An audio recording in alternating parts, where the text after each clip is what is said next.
Yup, that's me. Bet you're wondering how I got into this situation. Well, it all started with a little game called Tempered Flames. Just kidding, Heir Obscure.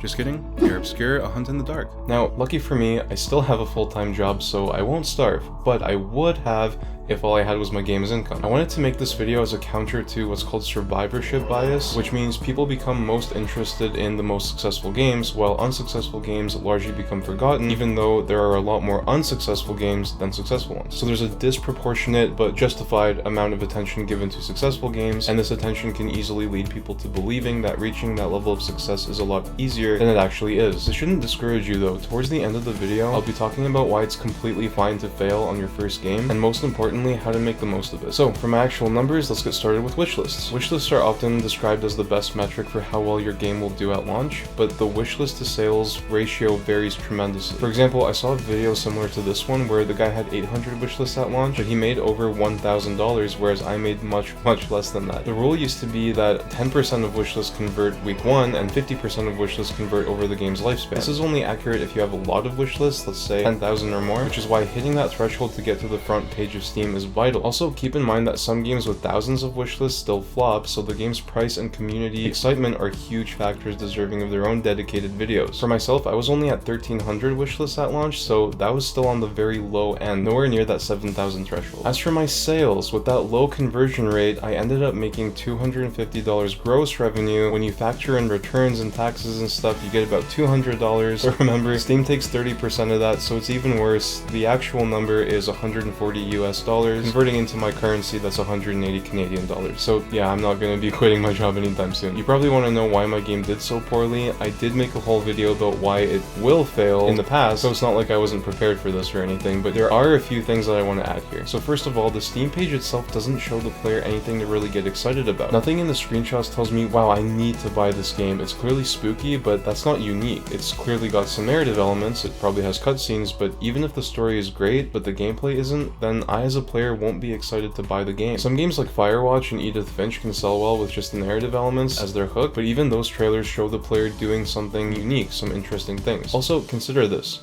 Welcome to Heir Obscure, a retrospective analysis. The game was primarily marketed for its stealth horror elements.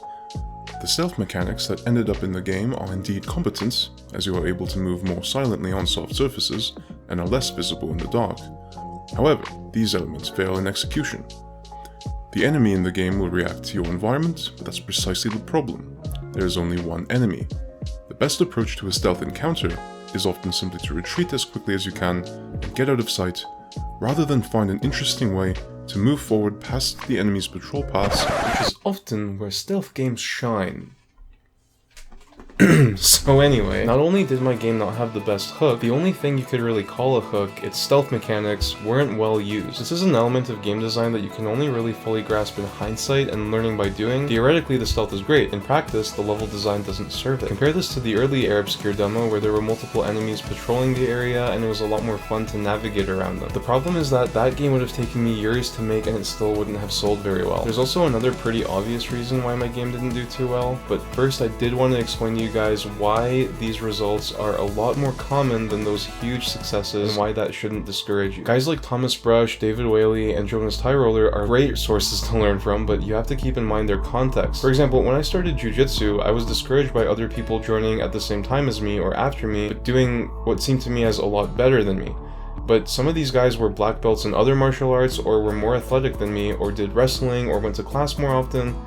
The same thing applies to game dev. These big YouTubers have a lot of experience in the industry prior to their big break. Thomas made a bunch of games on Newgrounds. Jonas literally went to game school and started with a great team, and he also made tons of small games growing up, and David worked for a VR company and grew up making mods. If you're going into this with zero experience and this is your first marketed game project, you should be fully prepared to treat it like a learning experience, or as my friends like to say, tuition, which is very much how I ended up seeing this project towards the end. Your first game project is your game dev school, not your big break. Neither is your second game, so don't spend too much time on them. Please, save your sanity. Finish the game though, go through with it, go through all the marketing motions, and get it released. You'll learn an incredible amount, and eventually I think you will get that big break. Alternatively, you can just go on making a lot of small games that do moderately well, but take a very short time to make. Alright, so the last issue with my game, which is super important, is the game's genre. Before starting this game, I didn't know that certain genres are by nature going to do better or worse than others. A lot of indies make horror games, they're pretty easy to make. So the more games there are in a certain genre, the more games players of those genres have access to, and the less opportunity for unique hooks there are. Let's put it this way, it's really easy to be successful if you have a working rocket ship, but it's a lot harder if you're a fry cook. Genre is extremely important, and it's a very involved subject, but it's something you absolutely need to know before starting your game project, so you should really check out this video so that you can figure out which combination of genres you can make that